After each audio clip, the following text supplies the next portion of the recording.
আজ তোমাদের করে দেখাবো একটা ডিমের রেসিপি। প্রথমে আমি 4টে ডিম ভালো করে সেদ্ধ করে নিলাম। সঙ্গে আমাদের লাগছে পেঁয়াজ, কাঁচা লঙ্কা, 2টো তেজপাতা, আদা আর রসুন।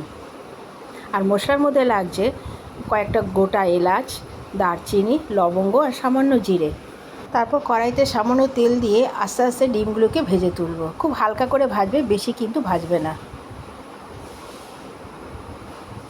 এবার ডিমগুলো ভাজা হয়ে গেলে আমি ডিমগুলো একটা একটা করে তুলে নেব। দেখো আমাদের ডিমগুলো হালকা ভাজা হয়ে গেছে, এবার আমি তুলে নিলাম।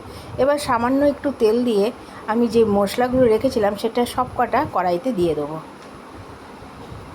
পেঁয়াজ, কাঁচা লঙ্কা, তেজপাতা আর যেই মশলাগুলো রেখেছিলাম সেটাও আমি দিয়ে দেবো। ও তোমাদেরকে একটা জিনিস বলতে ভুলেই গেলাম, আমি কয়েকটা কাজু বাদামও দিয়েছি এর মধ্যে, এটা অবশ্যই লাগবে।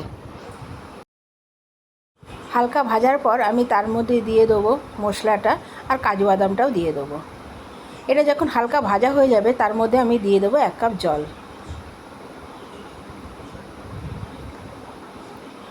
1 কাপ জল দিয়ে আমি এটা 5 মিনিটের জন্য ঢেকে রাখবো। যখন মশলাটা হালকা নরম হয়ে যাবে এবার আমি এই পুরো মশলাটা সমেত আমি একটা মিহি পেস্ট বানিয়ে নেব। দেখো পেস্টটা ঠিক এরকম হয়েছে। এবার কড়াইতে সামান্য তেল দিয়ে তার মধ্যে তেজপাতাটা দিয়ে দেবো। তোমরা কিন্তু বাড়িতে কিছু না থাকলে একবার এই রেসিপিটা ট্রাই করো, খেতে কিন্তু দারুণ লাগে। এবার যে মশলাটা আমি পেস্ট করেছিলাম সেটা আমি দিয়ে দিলাম। এবার প্রায় দেখো তেল ছেড়ে এসে সামান্য নুন দিয়ে দিলাম। আমি কিন্তু এই রান্নাটাতে একটুকু হলুদ ব্যবহার করিনি, সামান্য মিষ্টি দিয়ে দিলাম স্বাদ মতন, আর আমি 2 চামচ ক্রিম দিয়ে দিয়েছিলাম। এই ক্রিমটা দেওয়াতে এই ডিমের টেস্টটা আরটু বেড়ে গেল। এবার সামান্য জল দিয়ে দিলাম, মানে প্রায় 1 কাপের মতন জল দিয়ে দিলাম। এবার একটা একটা করে ডিম ছেড়ে দেবো। ডিমগুলো দিয়ে আসার পর আমার রান্নাটা প্রায় হয়ে এসছে।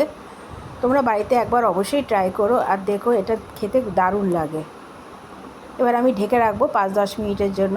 এবার দেখো কয়েকটা কাঁচা লঙ্কা চিড়ে দিয়ে দিলাম, আর নামানোর আগে সামান্য ঘি আর কাসুরি মেথি দিয়ে দেবো। তোমরা কিন্তু বাড়িতে অবশ্যই ট্রাই করো, আর আমাকে কমেন্টস করে জানাবে রান্নাটা কেমন হলো। আমাদের রান্নাটা প্রায় হয়ে এসছে। এটা লুচি বা পরোটার সঙ্গে কিন্তু দারুণ লাগে খেতে। এবার আমি রান্নাটা নামিয়ে ফেলবো। নামানোর আগে একটু কাসুরি মেথি দিয়ে দিলাম। আমার রেসিপিটা তোমাদের কেমন লাগলো অবশ্যই আমাকে কমেন্টস করে জানাবে। আসছি পরবর্তী রেসিপিতে। সবাই ভালো থাকো, সুস্থ থাকো। এখনের জন্য টাটা।